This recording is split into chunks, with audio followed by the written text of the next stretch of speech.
Father കൂടി നമ്മളോടൊപ്പം ചേരുന്നുണ്ട്. ഫാദർ, എങ്ങനെയാണ് നമ്മൾ ഈ സമരപരിപാടികളുമായിട്ട് മുന്നോട്ട് പോകുന്നത്? സമരപരിപാടികൾ, ഞാൻ കത്തോലിക്ക കോൺഗ്രസിൻ്റെ ഗ്ലോബൽ ഡയറക്ടറാണ് ഫാദർ ഫിലിപ്പ് കവിയിൽ.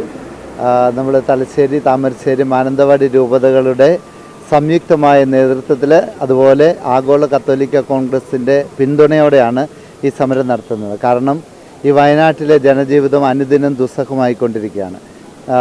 പേടി കൂടാതെ ഇവിടെ ഇറങ്ങി നടക്കാൻ പറ്റാത്തൊരു സ്ഥിതി, മനുഷ്യർക്ക് ജീവിക്കാൻ പറ്റാത്ത സ്ഥിതി, തൊഴിലിടങ്ങളിലേക്ക് പോകാൻ പറ്റാത്തൊരു സ്ഥിതി.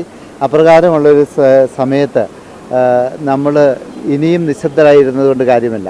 കേന്ദ്ര ഗവൺമെൻറ്റിനെ കുറ്റം പറഞ്ഞുകൊണ്ട് കേരള ഗവൺമെൻറ് നിൽക്കുന്നു, കേരള ഗവൺമെൻറ്റിനെ കുറ്റം പറഞ്ഞ് കേന്ദ്ര ഗവൺമെൻറ് നിൽക്കുന്നു.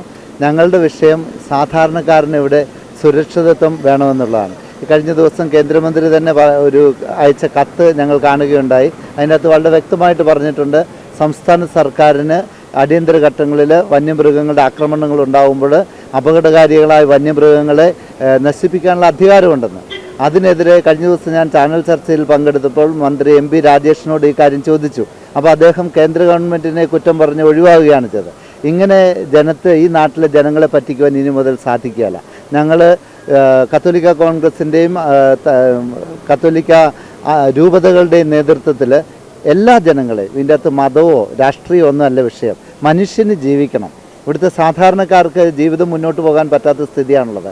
മനുഷ്യരും മൃഗങ്ങളും തമ്മിലുള്ള നേർക്കുനേരെ വരുമ്പോൾ മനുഷ്യജീവിതത്തിനാണ് പ്രാധാന്യം കൊടുക്കേണ്ടതെന്ന് ബഹുമാനപ്പെട്ട കോടതികൾ വരെ അസന്നിഗ്ധമായിട്ട് പ്രഖ്യാപിച്ചിട്ടുള്ളതാണ്. എന്നിട്ടും ഈ ഗവൺമെൻറ്റുകൾ ഇത് ശ്രദ്ധിക്കുന്നില്ല. പ്രത്യേകിച്ച് കേരള ഗവൺമെൻറ് ഇതിന് ഉത്തരവാദിത്വമുണ്ട്. ഈ മന്ത്രിമാരും മുഖ്യമന്ത്രി അടക്കമുള്ള മന്ത്രിമാർ ഇവിടെ വരികയും ഈ വിഷയത്തെ അഡ്രസ്സ് ചെയ്യുകയും ചെയ്യണം. 3 മന്ത്രിമാർ കഴിഞ്ഞ ദിവസം വന്നവർ പോലും എന്തുമാത്രം ധാർഷ്ട്യത്തോടെയാണ് പല കാര്യങ്ങളും പറഞ്ഞത് എന്ന് നമ്മൾ പൊതുജനം ശ്രദ്ധിക്കുന്നുണ്ട്. അത് മനസ്സിലാക്കാതിരിക്കാൻ നമുക്ക് പറ്റിയല്ല.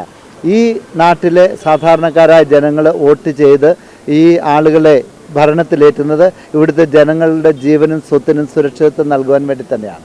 അപ്പം അപ്രകാരം ഒരു ഉത്തരവാദിത്വം നിറവേറ്റുന്നില്ലെങ്കിൽ അവരത് ഒഴിഞ്ഞു പോകണം. ഞങ്ങൾക്ക് പറയാനുള്ളത്, സാധാരണ ജനങ്ങൾ ഇവിടെ ജീവിക്കാനുള്ള സംവിധാനം ഇവിടെ ഒരുക്കണം. അതിന് ഗവൺമെൻറ്റിന് ഉത്തരവാദിത്വമുണ്ട്. ഇതൊരു സൂചനയാണ്. ഇനി മുതൽ ഗവൺമെൻറ്റുകൾ സാധാരണക്കാരുടെ പ്രശ്നങ്ങളിൽ ഇടപെടുന്നില്ലെങ്കിൽ ഞങ്ങൾ അതിശക്തമായ സമരം ജനകീയ പിന്തുണയോടെ ജനങ്ങൾക്ക് വേണ്ടി നടത്തുമെന്നാണ് പറയുവാനുള്ളത്. ഒരു കാര്യം കൂടി, ഇപ്പോൾ മുഖ്യമന്ത്രി തൊട്ടടുത്ത ജില്ലയിൽ വരെ പരിപാടികളുമായിട്ട് സഞ്ചരിക്കുന്നുണ്ട്. എന്തുകൊണ്ട് വയനാട്ടിൽ എത്തുന്നില്ല എന്നൊരു ചോദ്യമുണ്ട്. എന്താണ് ആ ഒരു കാര്യത്തെ നോക്കിക്കാണുന്നത്? മുഖ്യമന്ത്രി തീർച്ചയായിട്ടും ഇവിടെ വരേണ്ടതാണ്. കാരണം ഇത്രയധികം പ്രശ്നങ്ങൾ ഇവിടെ ഉണ്ട്. അനുദിനം ഇവിടെ മനുഷ്യർ മരിക്കുകയല്ലേ. ഈ അടുത്ത ദിനങ്ങൾ 2 പേർ ആന ചവിട്ടി മരിച്ചു. ഇന്നത്തെ ദീപിക പത്രങ്ങൾ നിങ്ങൾ എടുത്തു നോക്കിയാൽ കാണാം. ഇവിടെ അടുത്ത് കുട്ടിച്ചപ്പാറ അങ്ങനെ ഒരു സ്ഥലപ്പേരുള്ള സ്ഥലത്ത് ഒരു പശുവിനെ കൊന്നു. കടുവ, പുലി ഇതുങ്ങൾ ആക്രമിക്കുകയാണ്.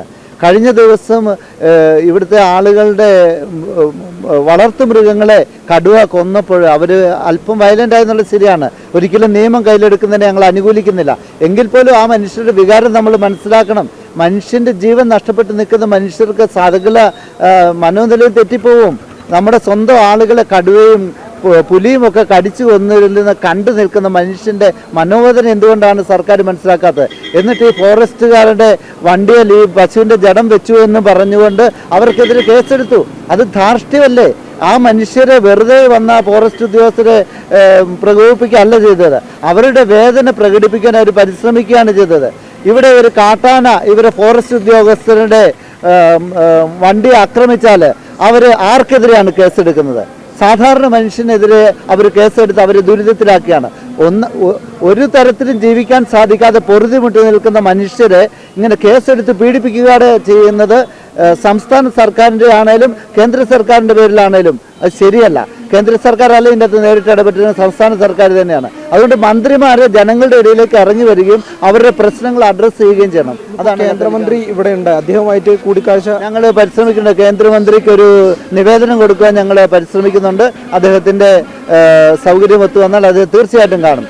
കേന്ദ്രമന്ത്രി വളരെ അനുകൂലമായ നിലപാടുകളെ കഴിഞ്ഞ പ്രാവശ്യം ഞങ്ങൾ സന്ദർശിച്ച് എടുക്കുകയുണ്ടായി. ആ പ്രതീക്ഷ ഞങ്ങൾക്കുമുണ്ട്.